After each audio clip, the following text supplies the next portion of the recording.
7년 참다가 결국 극단적인 선택을 은퇴 후 노후 보장이 된다 해서 달려들었거늘 많은 사람들은 안정된 노후를 꿈꾸며 청춘을 바치고 퇴직 이후의 평온한 삶을 위해 온갖 노력을 기울입니다. 그러나 안타깝게도 현실은 그렇게 간단하지 않아요. 일생을 바쳐 이룬 직장 생활이 끝난 후에는 더 큰 현실이 기다리고 있습니다. 오늘은 은퇴 후 예상과 다르게 전개되는 현실과 극복하기 위한 방법들에 대해 이야기해 보려고 해요. 사례 3가지를 통해 살펴보면 더 공감이 되실 겁니다.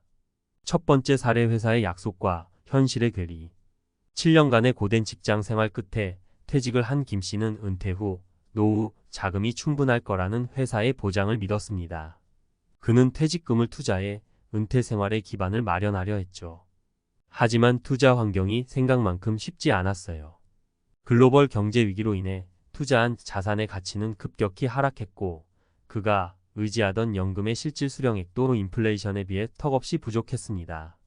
김 씨는 결국 생활비 압박에 시달리며 심리적 고통을 겪게 되었죠. 이런 경우 단순히 회사를 믿기보다는 스스로 재정적 방안을 세우는 것이 중요합니다.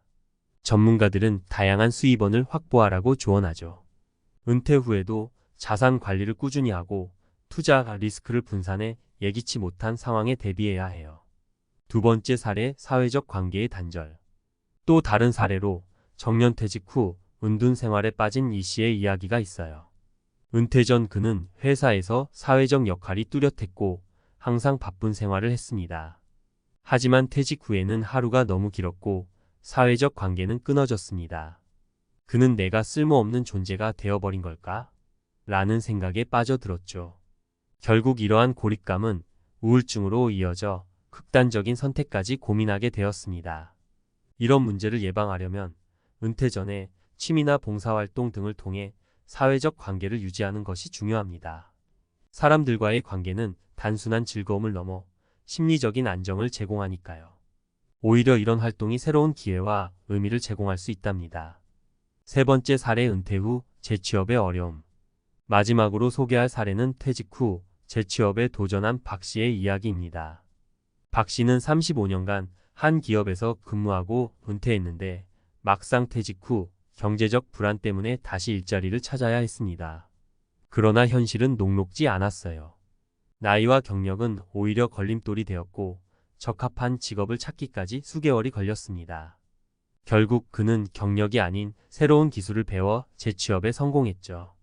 여기서 얻을 수 있는 교훈은 은퇴 전에 새로운 기술을 배우고 평생 학습을 습관화하는 것입니다. 나이에 관계없이 새로운 것을 배우는 자세가 은퇴 후에도 지속적인 경제적 자립과 심리적 만족을 제공해 줄 수 있어요. 결론적으로 은퇴 후의 삶은 우리가 생각하는 것만큼 단순하거나 보장되지 않습니다. 하지만 이를 대비해 충분히 준비하고 다양한 방안을 고민한다면 더 나은 삶을 만들 수 있어요. 은퇴를 앞둔 분들, 그리고 은퇴 후 불안을 느끼는 모든 분들께 이 글이 작은 도움이 되길 바랍니다. 은퇴 후의 현실과 극복 전략, 전문가의 시선으로 본 진짜 해법. 앞서 우리는 은퇴 후 예상과 현실의 괴리, 사회적 관계 단절, 재취업의 어려움 등 현실적인 사례들을 통해 은퇴 후 삶의 어려움을 살펴보았습니다. 그렇다면 이 상황을 어떻게 현명하게 준비하고 극복할 수 있을까요? 오늘은 전문가의 시선에서 구체적인 해결책과 노후를 더 나은 방향으로 바꾸기 위한 전략에 대해 이야기해 보겠습니다. 1. 은퇴 후 재정 전략의 재설정. 더는 한 가지 수입에만 의존하지 마세요. 첫 번째로 강조하고 싶은 점은 수입원 다각화입니다. 많은 사람들이 회사의 보장이나 퇴직금만으로 노후 생활을 유지할 수 있을 거라고 착각합니다. 그러나 앞서 본 김 씨의 사례처럼 외부 요인에 의해 자산 가치가 급락할 수 있습니다. 그래서 은퇴 전에 미리 수입원을 다양화하는 것이 중요해요. 예를 들면 파트타임 일자리나 온라인 강의, 소규모 창업 등 다양한 방법으로 추가 수익을 창출할 수 있죠. 자산 전문가들은 이런 수익원 다각화가 장기적으로 재정적인 안정과 심리적 여유를 가져다 준다고 말합니다. 또한 인플레이션을 대비해 투자, 포트폴리오를 다양하게 구성하는 것도 필요해요.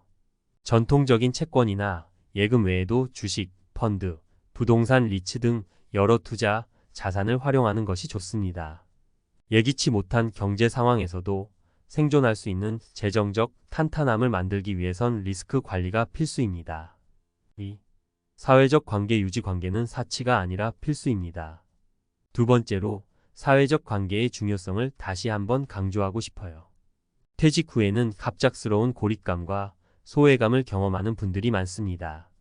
이 씨의 사례에서 보았듯이 은퇴 후 외로움은 건강에 악영향을 미치며 심각한 우울증으로 이어질 수 있죠. 그렇기 때문에 은퇴 전에 사회적 관계를 유지하는 활동을 꾸준히 해야 합니다. 동호회나 봉사활동, 아니면 단순히 지인과의 정기적인 만남도 큰 도움이 돼요. 심리 전문가들은 인간이 사회적 동물이라는 점을 항상 강조합니다. 관계는 단순히 시간을 보내기 위한 것이 아니라 삶의 의미를 부여하고 자존감을 높여줍니다. 특히 은퇴 후에는 이런 관계들이 오히려 삶을 재구성하는 데 큰 힘이 될 수 있답니다. 3. 평생 학습. 나이는 숫자일 뿐 배움은 끝이 없다. 마지막으로 짚고 싶은 것은 평생 학습의 중요성입니다. 박 씨의 사례에서 보았듯이 재취업을 시도할 때 기존 경력이 걸림돌이 되기도 합니다.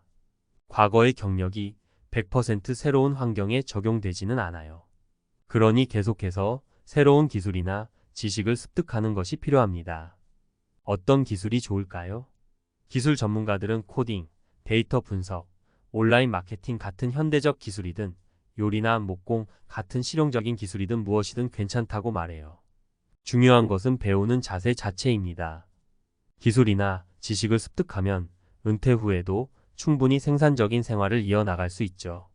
이렇게 하면 경제적 보상뿐만 아니라 개인적인 성취감도 느낄 수 있습니다. 은퇴 후 삶의 질을 높이는 종합 전략. 이 모든 내용을 종합해보면 은퇴 후의 삶을 어떻게 준비해야 하는지 더 명확해집니다. 단순히 퇴직 후 편안함만을 추구하기보다는 스스로 삶을 재구성하고 앞으로 나아가야 해요. 사회적 관계를 통해 안정감을 얻고 수입원을 다각화해 재정적 안전을 확보하며 평생 학습을 통해 새로운 자신을 발견하는 것이 그 열쇠입니다. 결국 은퇴 후의 삶은 우리가 준비한 만큼 달라집니다. 여러분도 지금 당장 작은 변화부터 시작해 보세요. 오늘 시작하는 작은 변화가 내일의 더 큰 행복을 가져다 줄 테니까요.